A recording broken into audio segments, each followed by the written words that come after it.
دوستو بزرگ عزیزو، دو فریضے بہت بنیادی ہیں جن سے عام طور سے امت ناواقف ہے۔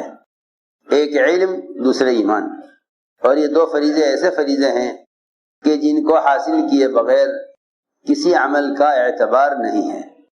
یہ دو ایسے فریضے بنیادی ہیں، علم اور ایمان، کہ ان کو حاصل کیے بغیر کسی عمل کا اعتبار نہیں ہے۔ نہ کوئی عمل اللہ کے یہاں قابل قبول ہے جب تک علم نہ ہو، اور کوئی عمل اللہ کے یہاں قابل قبول نہیں جب تک ایمان نہ ہو، کیونکہ ایمان اخلاص ایک ہی چیز ہے، جس طرح شرک اور ریا ایک ہی چیز ہے۔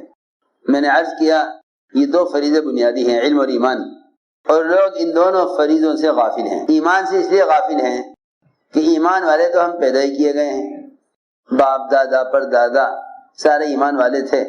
جب میں مسلمان گھرانے میں پیدا ہوا ہوں تو پھر مجھے ایمان کی کیا ضرورت ہے؟ اس زمانے میں لوگوں نے یہ سمجھ لیا ہے کہ ایمان لانا کسی مشرک کا اسلام میں داخل ہونے کو کہتے ہیں۔ لوگ سمجھتے ہیں کہ ہمارا اسلامی گھرانے میں پیدا ہونا یہ ہمارے ایمان، ہمارے مومن ہونے کے لیے کافی ہے۔ حالانکہ اللہ رب العزت کسی بھی انسان کو غیر مسلم پیدا نہیں کرتے۔ ساری دنیا میں جتنے بچے پیدا ہوتے ہیں، یہودی کے گھر میں، نصرانی کے گھر میں، جس گھر میں بچہ پیدا ہوتا ہے، اللہ تعالی ہر انسان کو مسلمان پیدا کرتے ہیں۔ اللہ ہر انسان کو مسلمان پیدا کرتے ہیں۔ اللہ نے کوئی انسان غیر مسلم پیدا نہیں کیا۔ صحیح حدیث ہے کہ جتنے بھی انسان دنیا میں آتے ہیں وہ سب کے سب فطرت اسلام پر پیدا کیے جاتے ہیں۔ میں نے عرض کیا کہ لوگ سمجھتے ہیں کہ بس ایمان کے لیے اتنا کافی ہے کہ ہم ایمانی گھرانے میں پیدا ہوئے، حالانکہ اللہ رب العزت نے ایمان لانے کا حکم ایمان والوں کو دیا ہے۔ ایمان لانے کا حکم ایمان والوں کو دیا ہے۔ یا ایھا الذین آمنوا آمنوا، اے ایمان والو تم ایمان لاؤ۔ دیکھو بہت اہم بات ہے، ہم نماز پڑھنے کو، روزہ رکھنے کو، حج کرنے کو، زکوٰۃ دینے کو، ان کو فرائض سمجھتے ہیں، لیکن ان تمام فرائض کی صحت اور ان کی قبولیت کا مدار اور اس میں اخلاص کے ہونے کی شرط جو ایمان ہے، اس ایمان کے سیکھنے کو مستقل کام نہیں سمجھتے۔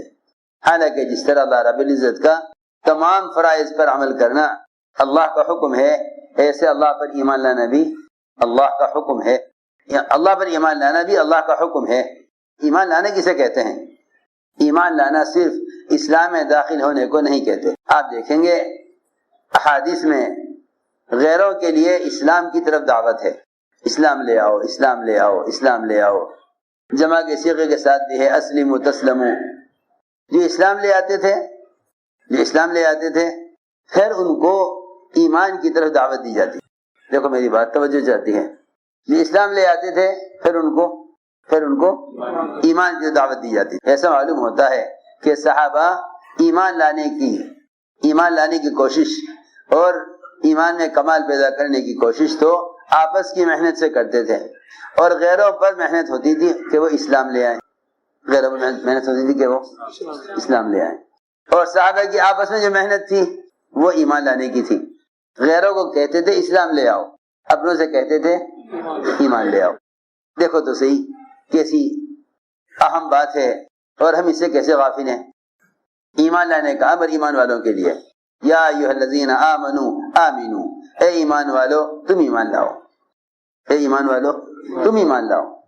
صحابہ کرام ایمان لانے کا حکم، ایمان لانے کی ترغیب ایمان والوں کو دیتے تھے۔ جب عبداللہ بن رواحہ رضی اللہ تعالیٰ عنہ نے ایک صحابی سے کہا کہ آؤ بھائی آؤ ہمارے ساتھ، اب پر ایمان لائیں گے، تو انہوں نے جا کر حضور اکرم صلی اللہ علیہ وسلم سے اس بات کا اشکال کیا اور یہ عرض کیا کہ ہم تو آپ پر ایمان لا چکے ہیں اور آپ کو نبی مان چکے ہیں، تو پھر یہ ابن رواحہ کون سے ایمان کی طرف ہمیں بلا رہا ہے؟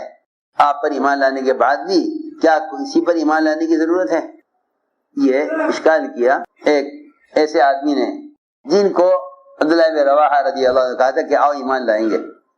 آپ نے فرمایا کہ ہاں ابن رواحہ وہ ایمان کی مجلسیں قائم کرنا چاہتا ہے جس کو دیکھ کر اللہ رب العزت فرشتوں کے سامنے فخر فرماتے ہیں۔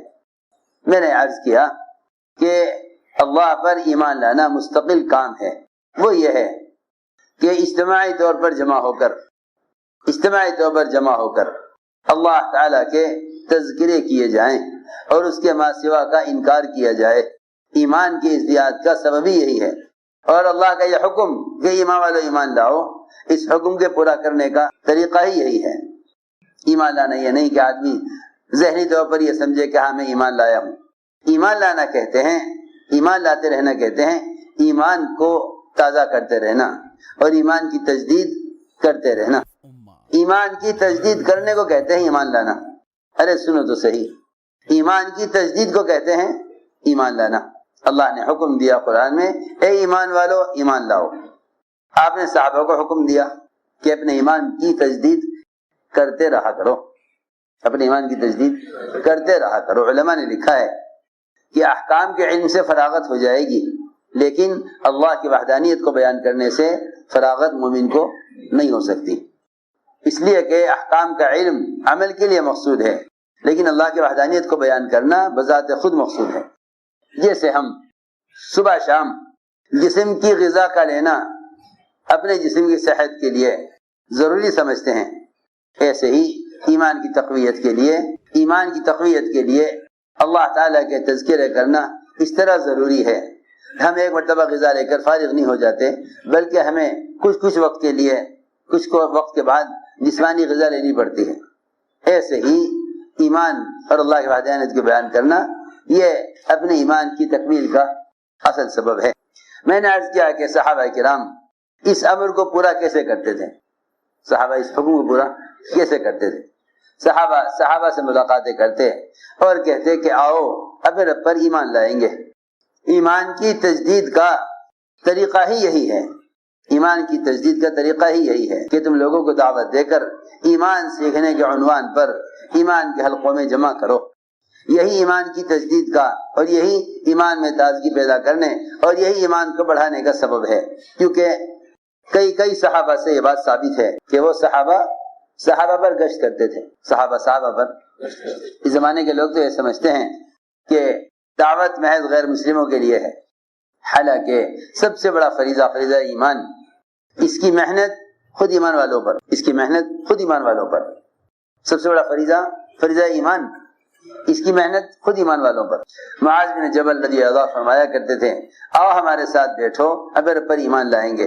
حضرت عمر فرمایا کرتے تھے چلو ہمارے ساتھ چلو اب رب پر ایمان لائیں گے۔ ابن رواحہ کہتے تھے آؤ ہمارے ساتھ اب رب پر ایمان لائیں گے۔ میں نے تو یہ بات عرض کی کہ ایمان لینے کا حکم ایمان والوں کے لیے ہے، کیونکہ میرے دوستو عزیزو اس محنت سے ایمان میں کمال چاہیے، اس لیے کہ ہر عمل کا کمال اور اس عمل کی قبولیت ایمان کے کمال پر ہے۔ اس لیے ایمان کو اس کی علامتوں میں غور کرو تاکہ اس کو حاصل کرنے کا فکر بھی ہو، اور اس کے ایمان کے کم یا زیادہ ہونے کا اندازہ بہت اہم بات ہے۔ ایمان کے کم یا زیادہ ہونے کا اندازہ اس سے نہیں ہو سکتا، ایمان کے کم یا زیادہ ہونے کا اندازہ اس سے نہیں ہو سکتا کہ آپ کے ساتھ ظاہر کے خلاف آپ کی مدد ہو جائے۔ میری بات بہت توجہ سننا ہے، میں کچھ کہنا چاہتا ہوں۔ اس زمانے میں لوگ یہ سمجھتے ہیں کہ مسلمان کی مدد ظاہر کے خلاف ہو جائے یہ اس کے ایمان کا کمال ہے، اور اس زمانے میں مسلمان کے ساتھ وہ ہونے لگے جو صحابہ کے ساتھ ہوا ہے تو سمجھتے ہیں کہ یہ ایمان کا کمال ہے۔ اولیاء کے ساتھ اگر کرامتیں ظاہر ہوں تو لوگ کہتے ہیں کہ ہاں یہ آدمی ولی ہو سکتا ہے کیونکہ اس کے ساتھ ظاہر کے خلاف ہوا ہے۔ دیکھو میری بات توجہ چاہتی ہے، اگر پوری زندگی بھی ولی کی کوئی کرامت ظاہر نہ ہو، اگر پوری زندگی میں ولی کی کوئی کرامت ظاہر نہ ہو تو اس کے ولی ہونے میں کوئی شک نہیں، اس لیے کہ ولی ہونا کرامت کا ظاہر ہونا نہیں ہے۔ نبی ہیں لیکن کوئی معجزہ اللہ نے نہیں دیا تو کیا آپ کہیں گے کہ یہ نبی نہیں ہے؟ میری بات توجہ چاہتی ہے۔ اسی طرح اگر ولی ہے اور کوئی کرامت ظاہر نہیں ہوتی تو اس کی ولایت میں کوئی شک نہیں ہے۔ ایسے ہی کہتا ہوں کہ اگر ساری دنیا کے مسلمانوں کے ساتھ